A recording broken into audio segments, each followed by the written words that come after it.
We're joined now by our friend David Rutherford. He's a former Navy SEAL and CIA contractor, a combat veteran, and host of the David Rutherford Show podcast, which is on the Clay and Buck Network and is growing every single month since we've had him on, as I knew it would, because more and more of you realize that's a show you should be listening to. Dave, Rut, as I call him. Rut, tell me, let's start with this. You see this, we know it's heartbreaking. From a security and tactical perspective, this guy comes in, he's firing off rifle, a few minutes there. Do you think that our armed security presence at the church is the only thing? I mean, how do you assess this in terms of the security aspects of this? Well, Buck, thanks. First off, thank you to you and Clay for having me on. My heart goes out to the families, to the people who work at the church, and to the police officers, everybody involved in this, people who work at the hospitals, and the kids most especially. This is absolutely preventable. The problem is it requires a focused and concerted effort by organizations that are soft targets, like churches, like schools. And I think, yes, if you were to have a armed security guard at the front gate, it would change things. I remember back after the shooting down here in South Florida a few years back, I went into my kid's school and I laid it out for him. And I said, here's your options. One, you create a fortress so nobody can penetrate the perimeter, which is incredibly expensive. Two, you arm your teachers, your staff, the people who work there. Or three, which requires a tremendous amount of training. Or three, you hired an armed security guard, a former cop, a former military, someone that's got a lot of training, understands control in the different levels of threat and how to respond.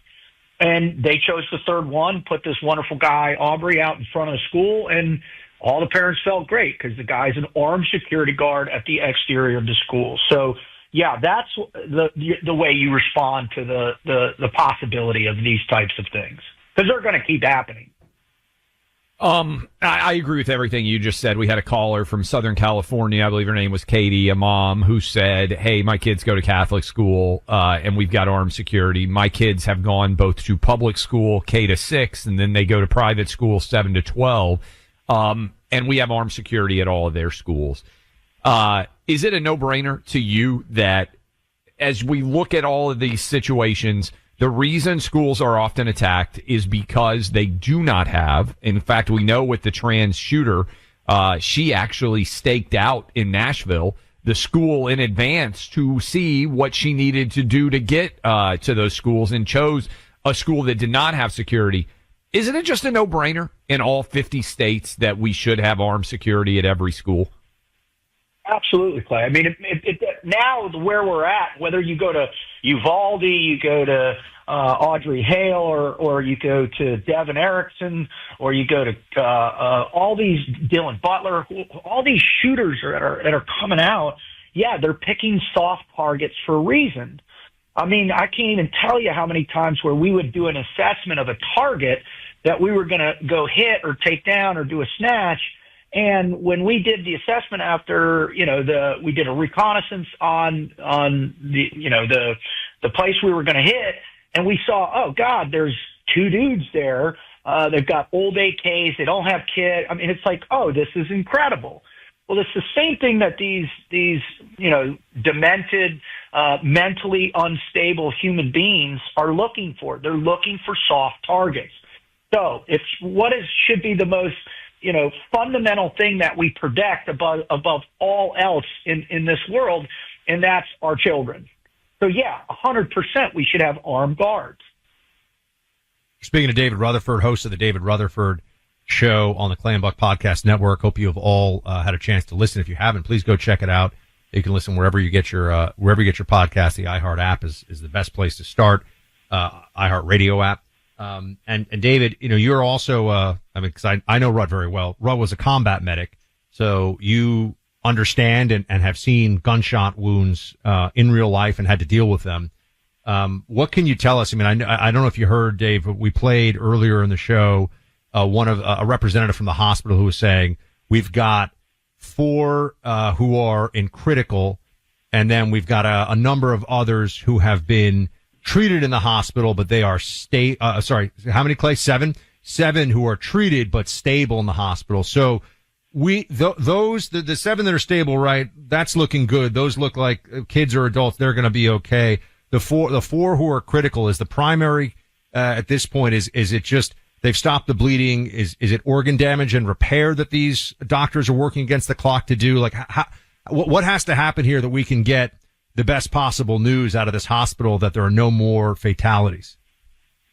I think, the challenge is, and I watched the video that was on YouTube before they pulled it. There's a bunch of people posting it right now. So I went through, and he has a vivid breakdown of the weapon systems that he brought into it. He had an AR platform, a shotgun. He had what looked like a 9mm and a 38 right. that he said he was going to use for his own death if it came to that. So, I mean, when you look at every one of those calibers, they're all catastrophic injuries. If you hit obviously any vitals, any vitals. So like femoral, brachial arteries, anything like that. But you also have, if you have like an open sucking chest wound and a penetrating trauma to the thoracic cavity, and the challenge is you have first responders who show up who don't have any medical training. So it just being able to contain bleeding out, like direct pressure, probably, if cops are first responders, thank God they'll have tourniquets on their kits. But the other ones that are difficult are that penetrating trauma to the chest, because then all of a sudden you can go into tension pneumohemothorax, where your lung collapses from, the thoracic cavity filling with blood. And the problem with those is typically most patients, adult men that I've seen have suffered from those injuries. They can resist, but kids crash fast, especially with these types of catastrophic injuries. So that's the real concern I would have as a combat medic showing up is, one, absolutely, triaging who has the worst injuries, stopping blood, and then really fixating on airway, right? Making sure they're perfusing oxygen in the best possible way.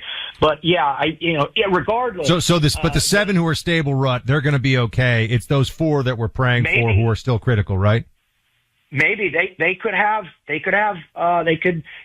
say it grazed their liver or their kidneys or their stomach, post infection from operations is a significant. Okay. So there's additional concerns. So we got to have prayers up for every single person who's been treated in that hospital, Absolutely. meaning that no one's out of the woods totally yet. Let me also is like you're only okay when you're okay, right?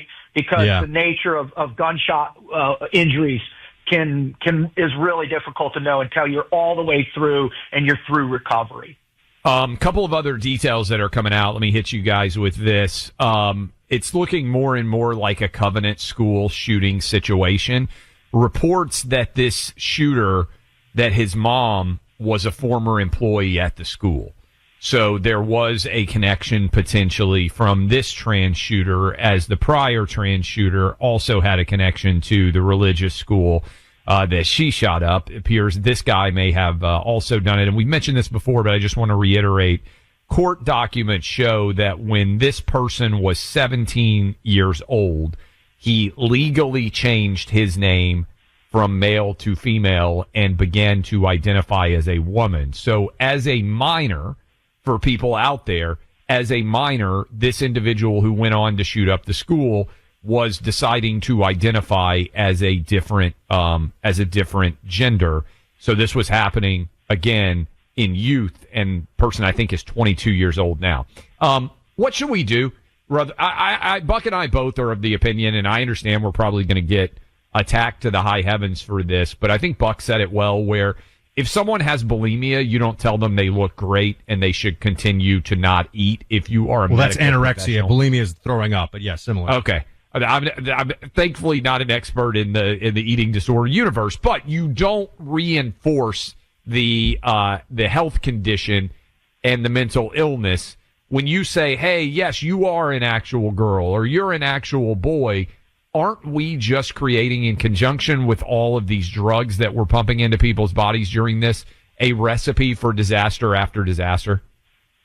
100%. Absolutely.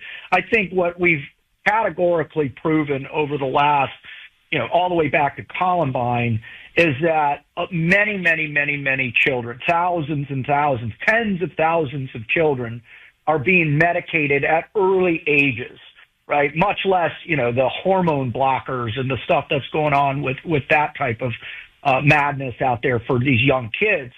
What's interesting is when I read the pages from his manifesto, he was very complimentary to his parents. You didn't do anything wrong. This is just me. He even told his siblings, I'm sorry what I'm going to do to your life. But the key, is the last piece on that manifesto for me. And it says, PPS.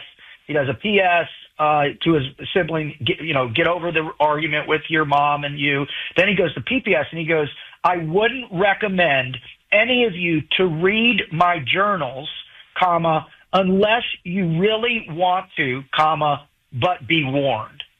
So, there is a mental health reality to this individual that goes way before 2017. And I'm sure if a psychologist or a forensic psychologist or whoever, criminal psychologist, goes and we look at the profile of these journals and these other manifestos, you see a fundamentally broken human being that no longer is able to concoct a reason for living. And he actually says this in the earlier pages of that. I hate how painful life is. I don't find a reason for shooting. And then when you watch the video of him walking around, it's homicidal in nature, right? There's a underlying concurrent, like there's pleasure that he's going to receive from this final act of his, very problematic and confused life. David Rutherford, everyone check out the David Rutherford podcast, former Navy SEAL and a good friend of ours. Dave, Rutt, appreciate you being with us, man. We'll talk to you again soon. Thank you. God bless you, gents. You too. Or look, it wasn't even a year ago that there was a dementia puppet in the White House who had given up when it comes to the AI race and figured we'll let other people take the lead. Well, thankfully, the Trump administration has taken the stance that the AI race is critical to our future. Trump sees this as a crucial technology for Americans, for businesses in this country, for our defense capabilities, all of it. And he has identified a White House AI and crypto czar, as you know, to be very involved in this race. And there's this period right now we're in where developing AI technology is going to determine the future of America. I'm calling this the Manhattan Project 2 because it's necessary for us to take a lead now in the AI arms race. And this administration is preparing a $2.2 trillion counterstrike against the Chinese advances in this. Look, it's a really important story, and I break it all down for you in a brand new interview. And there are companies that I believe could soar as a result of this as well. This is a new, exciting project I'm a part of. I want you to really please go check this out. Find this interview and all the details online at a new website. We're going to take this off air, so to speak. The website is offair25.com. Let me repeat this, offair25.com. It's a deep dive for you to see on what Trump is doing to help us win the AI race, but also the companies that can be affected by this that can make a huge difference when it comes to investments and your portfolio. Offair25.com. This is my new project that I have launched. I want you to please go check it out. It's Buck Sexton, for those of you who sometimes you get me confused with the other guy. Paid for by Paradigm Press.